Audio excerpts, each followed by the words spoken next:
Hello everyone, मैं हूं Deepika. Listen and learn में आपका स्वागत है। आज की इस वीडियो में हम पढ़ेंगे 3 बुद्धिमान। तो बच्चों, सबसे पहले इस चैप्टर के बारे में थोड़ा सा जान लेते हैं। देखो, ये एक बहुत ही शिक्षाप्रद कहानी है जो 3 बुद्धिमान भाइयों के बारे में है। उनके पास धन नहीं होता। देखो, वो मतलब गरीब है, उनके पास बहुत पैसा नहीं है, लेकिन उनकी समझने की और सोचने की जो ताकत है वो बहुत अच्छी है। इस कहानी में हमें बताया गया है कि अगर हम अपने चारों ओर ध्यान से देखें और चीज़ों को समझने की कोशिश करें, तो हम उन चीज़ों का भी पता लगा सकते हैं, उन बातों का भी पता लगा सकते हैं जो हमने अपनी आंखों से नहीं देखी है। ठीक है, तो ये कहानी हमें ये भी बताती है कि बुद्धि सबसे बड़ा धन है। तो चलो फिर पढ़ना शुरू करते हैं। एक समय की बात है कि एक निर्धन व्यक्ति के 3 बेटे थे। निर्धन मतलब गरीब व्यक्ति। वह प्रायः अपने बेटों से कहता, मेरे बेटो, हमारे पास ना तो रुपया पैसा है और ना ही सोना चांदी, इसलिए तुम्हें एक दूसरे प्रकार का धन संचित करना चाहिए। बच्चों, संचित करना मतलब इकट्ठा करना। तो वो प्रायः प्रायः मतलब होता है अक्सर ही अपने बेटों से कहता कि भाई, हमारे पास ना तो खूब सारा रुपया पैसा है और ना ही सोना चांदी है, इसलिए तुम्हें एक दूसरे तरह का धन, धन मतलब यही संपत्ति जो होती है, ठीक है, वो तुम्हें संचित यानी कि इकट्ठा करना चाहिए। और वो कैसा धन है? देखो, हर वस्तु और स्थिति को पूर्णतः समझने और जानने का प्रयास करो। तो वो कहते हैं कि हर तरह की जो वस्तु है, चारों ओर तुम्हें जो कुछ दिखता है, और स्थिति मतलब जो भी सिचुएशन है, उसे तुम पूर्णतः पूरी तरह से समझने की कोशिश करो और जानने की कोशिश करो। कुछ भी तुम्हारी दृष्टि से ना बच पाए। दृष्टि मतलब देखने की जो शक्ति है, यानी नजर। तुम्हारी नजर से कुछ भी नहीं बचना चाहिए। रुपये पैसे के स्थान पर तुम्हारे पास पैनी दृष्टि होगी और सोने चांदी के स्थान पर तीव्र बुद्धि होगी।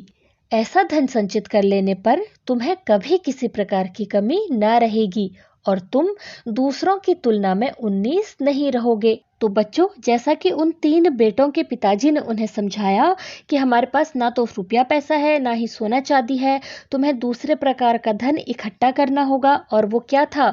चारों ओर जो भी चीजें हैं, जो भी वस्तु है और जो भी स्थिति है, जिस भी सिचुएशन में तुम हो, उसको पूरी तरह से समझने और जानने का प्रयास करो। प्रयास मतलब कोशिश करो। और तुम्हारी दृष्टि से, तुम्हारी नजर से कुछ भी चीज नहीं बचनी चाहिए। उससे क्या होगा? देखो, रुपये पैसे के स्थान पर अगर रुपया पैसा नहीं है, तो उसकी जगह पर उतना ही कीमती क्या है?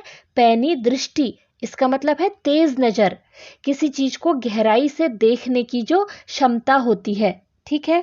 और सोने चांदी की जगह पर क्या होगा? तीव्र बुद्धि होगी। तीव्र बुद्धि मतलब तेज दिमाग होगा चीजों को समझने के लिए। ठीक है। और ऐसा धन संचित कर लेने पर, और अगर तुमने इस तरह का धन इकट्ठा कर लिया अपने पास, तो तुम्हें कभी किसी प्रकार की कमी नहीं होगी और तुम दूसरों की तुलना में 19 नहीं रहोगे। इसका मतलब है कि दूसरों से कम नहीं रहोगे, मतलब तुम भी दूसरों के बराबर ही रहोगे।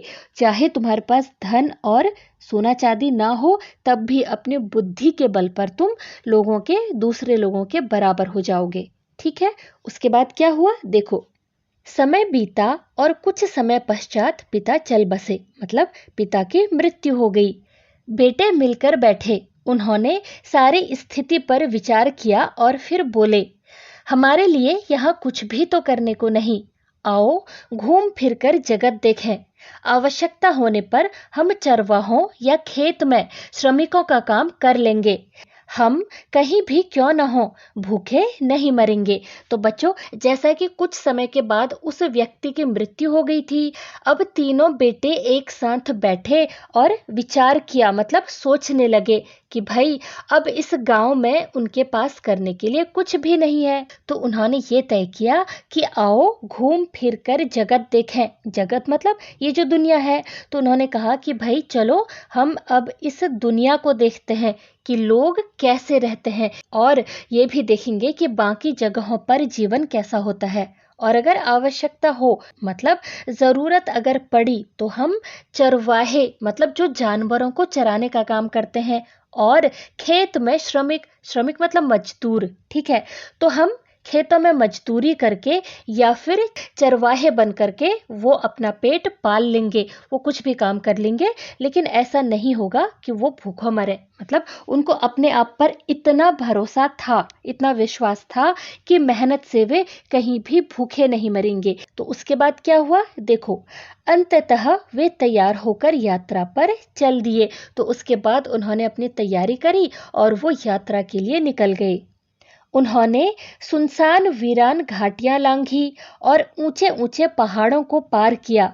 इस तरह वे लगातार 40 दिनों तक चलते रहे। तो बच्चों, जब उन्होंने अपनी यात्रा शुरू कर दी उसके बाद उन्होंने सुनसान और वीरान, सुनसान मतलब जहां कोई ना हो यानी खाली स्थान है ना, और वीरान मतलब जो उजाड़ हो, जहां कोई रहता ना हो, इस तरह की घाटियां। और लांघी का मतलब होता है पार करना, और घाटियां पता है ना, जो पहाड़ों के बीच की जो गहरी और लंबी जगह होती है उसे घाटी कहते हैं। तो मतलब वो सुनसान जगहों से जहां कोई ना रहता हो, इस तरह से जहां कोई आबादी ना हो, इस रास्तों से वो आगे बढ़ते चले गए और ऊंचे ऊंचे पहाड़ों को उन्होंने पार किया। और इस तरह से वो 40 दिन तक लगातार वो चलते रहे, बिना रुके वो अपनी यात्रा को जारी रखे हुए थे, ठीक है। उनके पास जितना खाने पीने का सामान था अब तक समाप्त हो गया था। वे थककर चूर हो गए थे और उनके पैरों में छाले पड़ गए थे, किंतु सड़क थी कि समाप्त होने को ही नहीं आ रही थी। वे आराम करने के लिए रुके और पुनः आगे चल दिए। अंत में उन्हें अपने सामने वृक्ष और मकान दिखाई दिए। वे एक बड़े नगर के पास पहुंच गए थे। देखो बच्चों, जैसा कि वो 40 दिनों से लगातार चल रहे हैं, और कैसे रास्ते से, घाटियां हैं, पहाड़ियां हैं और सुनसान और वीरान रास्ते हैं जहां पर को उनको कोई आबादी नहीं दिख रही। तो अब तक उनके पास जितना भी खाने पीने का सामान था वो खत्म हो गया। भाई होना ही है ना। और वो अब थककर चूर हो चुके थे। उनके पैरों में, देखो पैदल चल रहे थे है ना, तो उनके पैरों में छाले आ गए थे। छाले का मतलब क्या है देखो, फुंसी होती है या फफोले टाइप के होते हैं, ठीक है। वो चलने से या फिर रगड़ के कारण जो है वो शरीर में उत्पन्न हो जाते हैं। सड़क समाप्त नहीं हो रही, इसका मतलब क्या है देखो, उनका जो रास्ता था वो खत्म हो ही नहीं रहा था। क्यों? क्योंकि उनका रास्ता तभी खत्म होगा जब वो ऐसी जगह में पहुंचेंगे जहां पर कोई रहता हो, है ना। तभी तो वो वहां पर रुक करके अपने लिए काम वगैरह ढूंढेंगे, अपना जीवन यापन करने की सोचेंगे। ऐसी उनको जगह अभी तक नहीं मिल रही थी। उसके बाद वो आराम करने के लिए रुके और पुनः आगे चल दिए। पुनः मतलब फिर से, ठीक है। वो कुछ देर के लिए रुके और फिर से वो आगे चल दिए। अंत में देखो बच्चों, आखिर ऐसा समय आ ही गया जब उनको वृक्ष और मकान आदि दिखाई दिए। वो कहाँ पहुंचे थे? वो एक बड़े नगर के पास पहुंच गए थे, ठीक है। इधर देखो, यहाँ पर को ये तीनों भाई दिखाए गए हैं जो एक पेड़ के नीचे रुके हैं, और इधर सामने उनको कई सारे मकान दिखाई दे रहे हैं। वो कोई बड़ा नगर होगा। तीनों भाई बहुत प्रसन्न हुए, प्रसन्न मतलब खुश हुए, और शीघ्रता से पग बढ़ाने लगे। पग मतलब होता है कदम। तो भाई तीनों बहुत खुश हुए और जल्दी जल्दी से उन्होंने अपने कदम आगे बढ़ाए। जब वे नगर के बिल्कुल निकट पहुंच गए तो सबसे बड़ा भाई अचानक रुका। उसने धरती पर दृष्टि डाली और बोला, थोड़ी ही देर पहले यहाँ से एक बहुत बड़ा ऊंट गया है। तो बच्चों, जब वो आगे को बढ़ रहे थे तो अचानक से जो सबसे बड़ा भाई था वो रुक गया। उसने धरती पर दृष्टि डाली मतलब उसने जमीन की तरफ देखा, और उसने बोला कि भाई कुछ देर पहले ही यहाँ से शायद कोई बहुत बड़ा ऊंट गया है।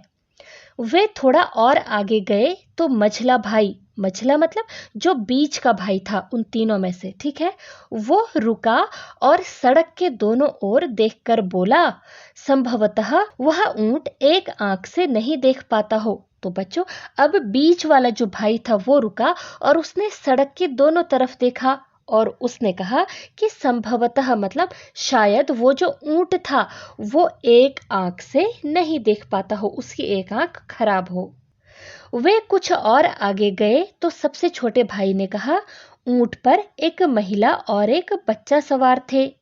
बिल्कुल सही, दोनों बड़े भाइयों ने कहा, और वे तीनों फिर आगे बढ़ चले। कुछ समय पश्चात एक घुड़सवार उनके पास से निकला। सबसे बड़े भाई ने उसकी ओर देखकर पूछा। देखो बच्चों, उसके बाद क्या हुआ?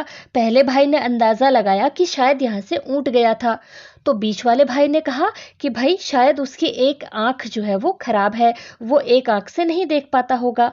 और वो थोड़ा और आगे बढ़े तो जो सबसे छोटा भाई था उसने क्या कहा कि ऊंट में एक महिला और एक बच्चा सवार थे। और जो दोनों बड़े भाई थे, छोटे के अलावा जो दो बड़े थे, उन्होंने कहा बिल्कुल सही। और उसके बाद वो तीनों ही आगे बढ़ गए। उसके बाद एक घुड़सवार को देखा जो उनके पास से ही आगे निकला था। तो सबसे बड़े भाई ने उसकी ओर देखकर पूछा। क्या पूछा? देखो, घुड़सवार, तुम किसी खोई हुई वस्तु को ढूंढ रहे हो ना? तो बच्चों, ये बात सुनकर के घुड़सवार ने घोड़ा रोककर उत्तर दिया, हाँ। तुम्हारा ऊंट खोया है ना? सबसे बड़े भाई ने पूछा। घुड़सवार ने उत्तर दिया कि भाई हाँ। बहुत बड़ा सा? घुड़सवार ने फिर से उत्तर दिया कि भाई हाँ। वह एक आंख से नहीं देख पाता है ना? मझले भाई ने पूछा। तो बच्चों, इस बार जो बीच वाला भाई था उसने पूछा कि भाई वो एक आंख से नहीं देख पाता होगा, है ना? तो घुड़सवार ने कहा कि हाँ। इधर देखो, ये है वो घुड़सवार और ये हैं वो तीनों भाई। एक छोटे से बच्चे के साथ उस पर महिला सवार थी ना? सबसे छोटे भाई ने सवाल किया। तो भाई, अब तो घुड़सवार ने तीनों भाइयों को शंका की दृष्टि से देखा और बोला। देखो बच्चों, शंका का मतलब होता है शक। देखो, शंका की दृष्टि मतलब संदेह भरी नजर से, यानी उसने बड़े शक के साथ उन तीनों भाइयों को देखा कि भाई इनको कैसे पता होगा, है ना? और उसके बाद उसने क्या कहा? देखो, आह, तो तुम्हारे पास है मेरा ऊंट, तुरंत बताओ तुमने उसका क्या किया? हमने तुम्हारे ऊंट का मुंह तक नहीं देखा, भाइयों ने उत्तर दिया। उन्होंने कहा कि भाई हमने तो ऊंट देखा तक नहीं। तो तुम्हें उसके बारे में सभी बातें कैसे पता चली? घुड़सवार का ये प्रश्न तो बनता था कि भाई अगर तुमने उसे देखा ही नहीं तो तुम उसके बारे में सारी बातें कैसे जानते हो, है ना? तो उसका शक तो गलत था नहीं। अब देखें आगे क्या होता है। क्योंकि हम अपनी आंखों और बुद्धि से काम लेना जानते हैं, भाइयों ने उत्तर दिया। शीघ्रता से उस दिशा में अपना घोड़ा दौड़ाओ, वहां तुम्हें तुम्हारा ऊंट मिल जाएगा। तो भाई, उन भाइयों ने कहा क्योंकि हम अपनी आंखों का और अपनी बुद्धि का इस्तेमाल करना जानते हैं। हमने भले ही उसको आंखों से नहीं देखा, लेकिन अपनी दिमाग से, अपनी बुद्धि से हमने जान लिया। उन तीनों भाइयों ने उत्तर दिया और कहा कि शीघ्रता से यानी जल्दी से उस दिशा में, देखो उसे इशारा करके बताया कि भाई इस डायरेक्शन में जाओ, यहाँ जल्दी से जाओ, अपना घोड़ा दौड़ाओ, वहां पर को तुम्हारा ऊंट तुम्हें मिल जाएगा। नहीं, ऊंट के स्वामी ने उत्तर दिया, मैं उस दिशा में नहीं जाऊंगा। मेरा ऊंट तुम्हारे पास है और तुम्हें ही उसे मुझे लौटाना पड़ेगा। देखो भाई, अब उस ऊंट का जो स्वामी था, यानी जो वो घुड़सवार था, ऊंट उसी का था, है ना? तो उसने कहा कि भाई नहीं, मैं उस डायरेक्शन में नहीं जाऊंगा, क्योंकि ऊंट तुम्हारे पास है, तो अब तुम ही मुझे उस ऊंट को लौटा कर दोगे। हमने तो तुम्हारे ऊंट को देखा तक नहीं, भाइयों ने चिंतित होते हुए कहा। उन्होंने चिंतित यानी परेशान होते हुए कहा। लेकिन घुड़सवार उनकी एक भी सुनने को तैयार नहीं था। उसने अपनी तलवार निकाल ली और उसे जोर से घुमाते हुए तीनों भाइयों को अपने आगे आगे चलने का आदेश दिया। इस प्रकार वह उन्हें सीधे अपने देश के राजा के भवन में ले गया। इन तीनों भाइयों को सुरक्षा कर्मियों को सौंपकर वह स्वयं राजा के पास गया। देखो बच्चों, अब क्या हुआ कि उसने इन तीनों भाइयों की एक ना मानी। उसे लगा कि भाई इन्होंने ऊंट अपने पास रख लिया है और मुझे दूसरे डायरेक्शन में जाने को बोल रहे हैं। तो वो क्या करता है, अपनी तलवार निकालता है और उन तीनों भाइयों को अपने आगे आगे चलने को कहता है। और कहाँ लेके जाता है? एक राजा के भवन में, यानी किसी राजमहल में लेके जाता है। और तीनों भाइयों को सुरक्षा कर्मी, मतलब जो सैनिक वहां पर होंगे, ठीक है, उनको सौंप करके वो खुद राजा के पास जाता है। तो अब जरा देखो उसने राजा से क्या शिकायत करी। उसने कहा, मैं अपने रेवड़ों को पहाड़ों पर लिए जा रहा था। बच्चों, रेवड़ों का मतलब होता है पशुओं का झुंड। ठीक है। उसने बताया राजा को कि मैं अपने पशुओं का जो झुंड था उसको पहाड़ों पर लिए जा रहा था। उसने कहा, और मेरी पत्नी मेरे छोटे से बेटे के साथ एक बड़े से ऊंट पर मेरे पीछे पीछे आ रही थी। किसी कारण उनका ऊंट पीछे रह गया था और वे रास्ते में भटक गए। किसका? उसकी पत्नी और उसके बेटे का जो ऊंट था, क्योंकि वो खुद तो घोड़े पर बैठा हुआ था, है ना। तो ऊंट पर वो दोनों बैठे थे, वो किसी वजह से थोड़ा पीछे रह गए और वे रास्ते में भटक गए। मतलब वो दोनों बिछड़ गए, वो दोनों अलग हो गए। मैं उन्हें ढूंढने गया तो मुझे रास्ते में 3 व्यक्ति मिले जो पैदल चले जा रहे थे। मुझे पूरा विश्वास है कि उन्होंने मेरा ऊंट चुराया है और मेरी पत्नी तथा बेटे को मार डाला है। तो इस तरह से उस व्यक्ति ने राजा से शिकायत करी। तुम ऐसा क्यों समझते हो? जब वह व्यक्ति अपनी बात कह चुका तो राजा ने पूछा, तो बच्चों जब राजा ने पूछा कि भाई तुम्हें ऐसा क्यों लगता है, तो उसने क्या जवाब दिया? देखो, इसलिए कि मैंने उन लोगों से इस संबंध में एक भी शब्द नहीं कहा था। फिर भी उन्होंने मुझे यह बताया कि ऊंट बहुत बड़ा था और एक आंख से नहीं देख पाता था और उस पर एक महिला बच्चे के साथ सवार थी।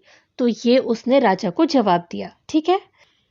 राजा ने थोड़ी देर सोच विचार किया और फिर बोला, जैसा कि तुम कहते हो, तुम्हारे बताए बिना ही तुम्हारे ऊंट के विषय में उन्होंने सभी कुछ इतनी अच्छी तरह से बताया है, तो अवश्य उन्होंने उसे चुराया होगा। जाओ, उन चोरों को यहाँ लाओ। तो राजा की आज्ञा के बाद क्या हुआ? देखो, ऊंट का स्वामी बाहर गया और तीनों भाइयों को साथ लेकर झटपट अंदर आया। झटपट मतलब जल्दी से, वो फटाफट बाहर गया और उन तीनों भाइयों को अपने साथ लेकर वो जल्दी जल्दी से राजा के सामने आ गया। चोरों, तुरंत बताओ, राजा उन्हें धमकाते हुए बोला।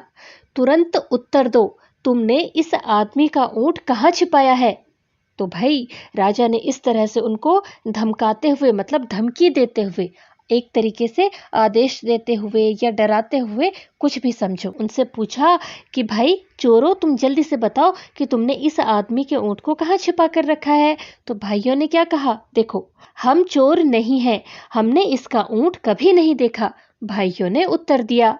तब राजा बोला, इस व्यक्ति के कुछ भी बताए बिना तुमने ऊंट के विषय में सब कुछ बिल्कुल सही बता दिया। अब तुम यह कहने का कैसे साहस करते हो कि तुमने उसे नहीं चुराया? तो भाई जब राजा ने पूछा कि इसके बताए बिना तुम जब सब कुछ जानते थे, तो अब तुम ऐसा कहने का साहस, मतलब ऐसा कहने की तुम कैसे हिम्मत रखते हो कि तुमने उसको नहीं चुराया?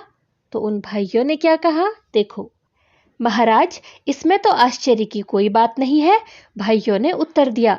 बचपन से ही हमें ऐसी आदत पड़ गई है कि हम कुछ भी अपनी दृष्टि से नहीं चूकने देते।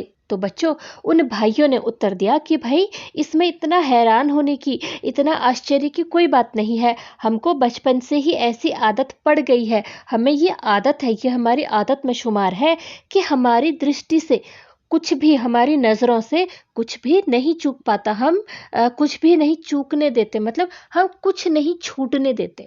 हमने अपने परिवेश को पैनी दृष्टि से देखने और बुद्धि से सोचने के प्रयास में बहुत समय लगाया है। इसीलिए ऊंट को देखे बिना ही हमने बता दिया कि वह कैसा है।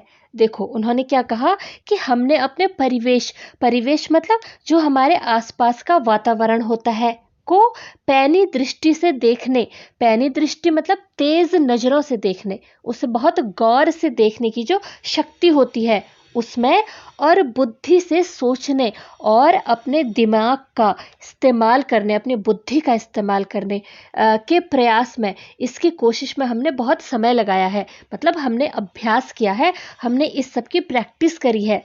ठीक है। और इसीलिए ऊंट को देखे बिना ही हमने बता दिया कि वो कैसा है, कैसे अपनी तेज दृष्टि और अपनी जो तीव्र बुद्धि है उससे। राजा हंस दिया। देखो बच्चों, सारी बात सुनकर राजा को हंसी आ गई कि भाई कोई मजाक चल रहा है क्या। देखो राजा ने क्या कहा, किसी को भी देखे बिना ही उसके विषय में क्या इतना कुछ जानना संभव हो सकता है, उसने पूछा। तो भाई राजा ने कहा कि बिना देखे उसके बारे में इतना कुछ जानना कैसे पॉसिबल है। संभव मतलब मुमकिन, कि भाई देखे बिना हम कैसे बता सकते हैं कि वो कैसा है। हाँ संभव है, भाइयों ने उत्तर दिया। तो ठीक है, हम अभी तुम्हारी सच्चाई की जांच कर लेंगे। तो भाई राजा ने कहा ठीक है, हम अभी तुम्हारा जो सच है उसको हम परखते हैं, हम अभी तुम्हारा टेस्ट लेते हैं। देखो राजा ने क्या किया। राजा ने उसी समय अपने मंत्री को बुलाया और उसके कान में कुछ फुसफुसाया।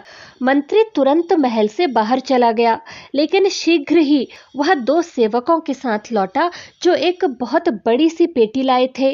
दोनों ने पेटी को बहुत सावधानी से द्वार के पास ऐसे रख दिया कि वह राजा को दिखाई दे सके, और स्वयं एक ओर हट गए। देखो राजा ने क्या किया, राजा ने तुरंत ही अपने मंत्री को बुलाया और उसके कान में कुछ फुसफुसाया, मतलब धीरे धीरे से कुछ कहा।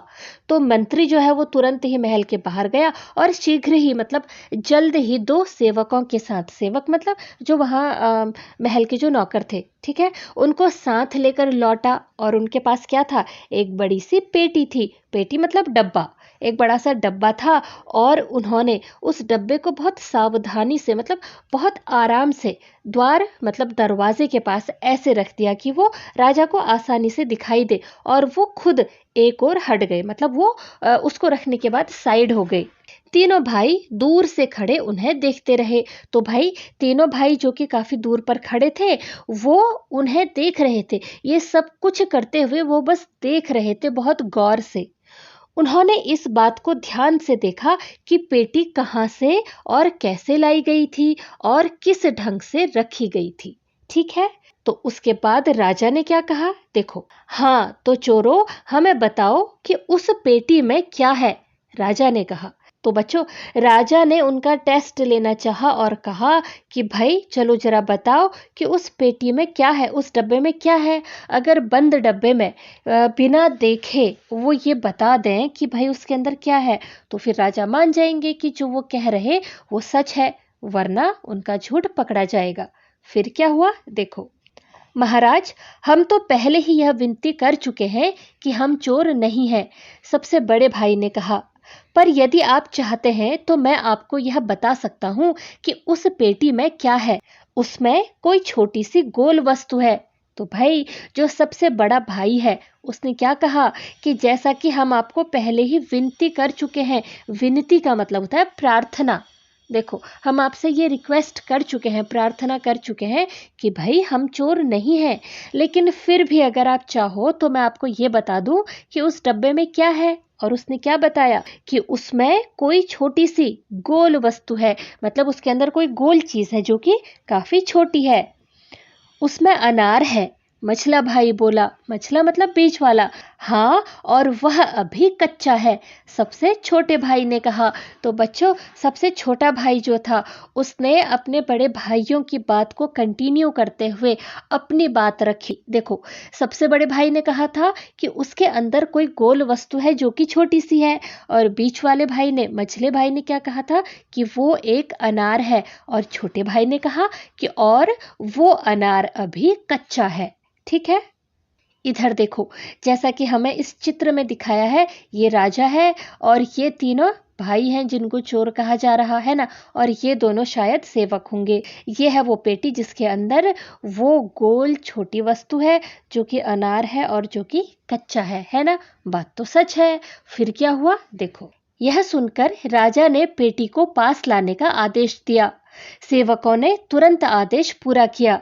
राजा ने सेवकों को पेटी खोलने के लिए कहा। पेटी खुल जाने पर उसने उसमें झांका। किसने? राजा ने झांका। जब उसे उसमें कच्चा अनार दिखाई दिया तो उसके आश्चर्य की कोई सीमा न रही। बच्चों, जैसा कि अभी हमने उस चित्र में देखा था, देखो उन तीनों भाइयों ने तो अपना आंसर दे दिया, तो राजा ने उसको खुलवाया पेटी को, उसके अंदर झांका तो उसके अंदर तो भाई सच में वही था, कच्चा अनार था, है ना। राजा को तो आश्चर्यचकित होना ही था। उसके बाद क्या हुआ, देखो। आश्चर्यचकित राजा ने अनार निकाल कर वहां उपस्थित सभी लोगों को दिखाया। तब उसने ऊंट के मालिक से कहा, इन लोगों ने यह स्पष्ट कर दिया है कि ये चोर नहीं है। वास्तव में ये बहुत ही बुद्धिमान लोग हैं। तुम इनके बताए रास्ते पर जाकर अपने ऊंट को खोजो। खोजो मतलब ढूंढो, है ना। तो उसके बाद राजा ने कहा कि भाई जो इन्होंने कहा था वो स्पष्ट कर दिया, यानी प्रूफ कर दिया, है ना, साफ साफ सबके सामने सच के रूप में दिखा दिया। तो भाई ये तो प्रूफ हो गया कि वो चोर नहीं है। तो उसके बाद वो कहता है कि यानी ये लोग बहुत बुद्धिमान लोग हैं, तो तुम इनके बताए रास्ते पर जाओ और जाकर अपना ऊंट खोजो, यानी ढूंढो। राजा के महल में उस समय उपस्थित सभी लोगों के आश्चर्य का कोई ठिकाना न था। सभी लोग बहुत आश्चर्यचकित हुए, किंतु सबसे बढ़कर तो स्वयं राजा चकित था। उसने सभी तरह के अच्छे और स्वादिष्ट भोजन मंगवाए और लगा इन भाइयों की आवभगत करने। तो भाई वहां पर उपस्थित यानी वहां पर जितने लोग भी उस समय थे, मौजूद थे, वो सभी आश्चर्यचकित रहे। लेकिन सबसे बढ़कर कौन था? खुद राजा। वो बहुत चकित था, बहुत हैरान था, बहुत आश्चर्य में था। और उसके बाद उसने क्या किया कि उनको पहचानते हुए कि ये लोग कोई बुद्धिमान लोग हैं, उनका बहुत स्वागत किया, उनके लिए स्वादिष्ट भोजन मंगवाया और उनकी आवभगत करी। आवभगत का मतलब होता है आदर सत्कार करना और स्वागत करना, ठीक है। तुम लोग बिल्कुल निर्दोष हो और जहां भी जाना चाहो जा सकते हो, किंतु जाने से पहले तुम मुझे सारी बात विस्तार के साथ बताओ। तुम्हें यह कैसे पता चला कि उस व्यक्ति का ऊंट खो गया है, और तुमने यह कैसे जाना कि ऊंट कैसा था? तो भाई राजा ने उनसे कहा कि तुम बिल्कुल निर्दोष हो, मतलब तुम लोग बेगुनाह हो, ठीक है।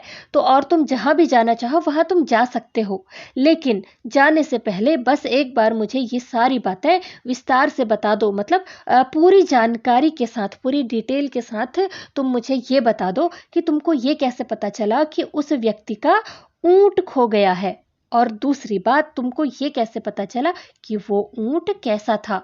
तो देखो उन भाइयों ने क्या कहा। सबसे बड़े भाई ने कहा, धूल पर उसके पैरों के चिन्हों से मुझे पता चला कि कोई बहुत बड़ा ऊंट यहाँ से गया है। पैरों के चिन्ह मतलब जो ऊंट के पैर के निशान थे, कहाँ पर? उस रास्ते की धूल पर या उसकी मिट्टी के ऊपर, ठीक है। जब मैंने अपने पास से जाने वाले घुड़सवार को अपने चारों ओर नजर दौड़ाते देखा, तो उसी समय मेरी समझ में यह बात आ गई कि वह क्या खोज रहा है। देखो, साथ में बड़े भाई ने यह भी बताया कि जब वो घुड़सवार जो था उसके पास से गुजर रहा था, तो साथ ही साथ वो अपने चारों ओर कुछ ढूंढ रहा था। नजर दौड़ाना मतलब किसी चीज को ढूंढना, ठीक है। तो कुछ ढूंढते हुए देखा तो मुझे समझ आ गया कि वो क्या खोज रहा है। शायद वो उस ऊंट को खोज रहा हो, ठीक है। बहुत अच्छा, राजा ने कहा। अच्छा, अब यह बताओ कि तुम में से किसने उस घुड़सवार को यह बताया था कि उसका ऊंट एक ही आंख से देख पाता है? उसका तो सड़क पर चिन्ह नहीं रहा होगा। तो भाई राजा ने कहा कि चलो ये तो ठीक है, तुमने पांव के निशान धूल में या फिर मिट्टी में देख लिए, लेकिन अब ये बताओ कि तुम में से ये बात किसने बताई कि उसका जो ऊंट है वो एक ही आंख से देख सकता है, क्योंकि इस चीज का जो चिन्ह या फिर निशान है वो सड़क पर नहीं हो सकता। तो इसका क्या जवाब मिला? देखो, मैंने इस बात का अनुमान ऐसे लगाया कि सड़क के दाईं ओर की घास तो ऊंट ने चरी थी, मगर बाईं ओर की घास ज्यों की त्यों थी।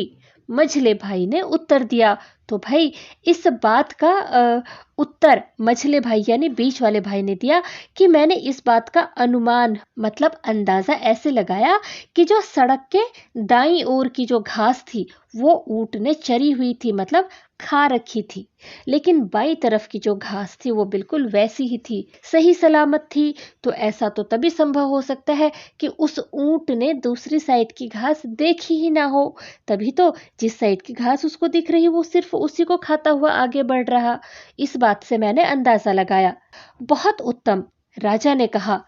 तुम में से यह अनुमान किसने लगाया था कि उस पर बच्चे के साथ एक महिला सवार थी?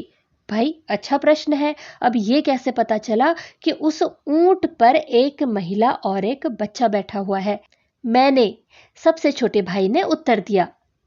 मैंने देखा कि एक स्थान पर ऊंट के घुटने टेक कर बैठने के चिन्ह बने हुए थे।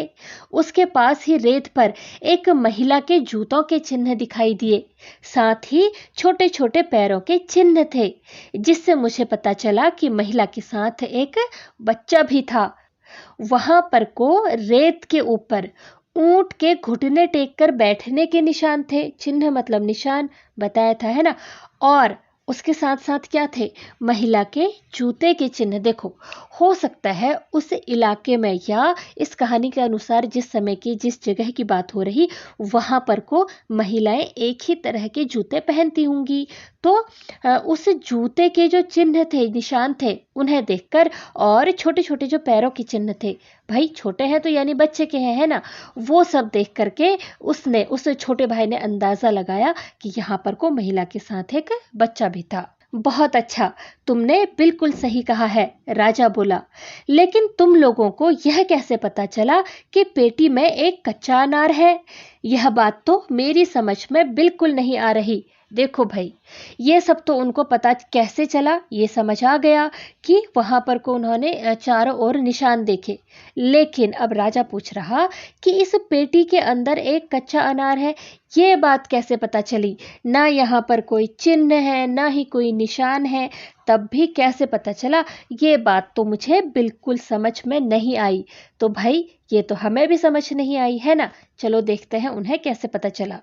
देखो, इधर हमें दिखाया जा रहा कि ये जो राजा है इन तीनों भाइयों से पूछताछ कर रहा कि तुमने कैसे सब कुछ जाना। सबसे बड़े भाई ने कहा, जिस तरह दोनों व्यक्ति उसे उठाकर लाए थे उससे बिल्कुल स्पष्ट था कि वह थोड़ी भी भारी नहीं है। जब वे पेटी को रख रहे थे तो मुझे इसके अंदर किसी छोटी सी गोल वस्तु के लुढ़कने की ध्वनि सुनाई दी। ध्वनि मतलब आवाज। तो सबसे बड़े वाले भाई ने कहा कि जिस तरह से वो दोनों व्यक्ति उस पेटी को उठाकर लाए उससे बिल्कुल स्पष्ट था, मतलब पूरी तरह से ये समझ में आ रहा था कि वो जरा भी भारी नहीं है। और जिस तरह से उन्होंने पेटी रखी तो उसके अंदर से किसी छोटी सी और गोल वस्तु के लुढ़कने की आवाज मुझे सुनाई दी।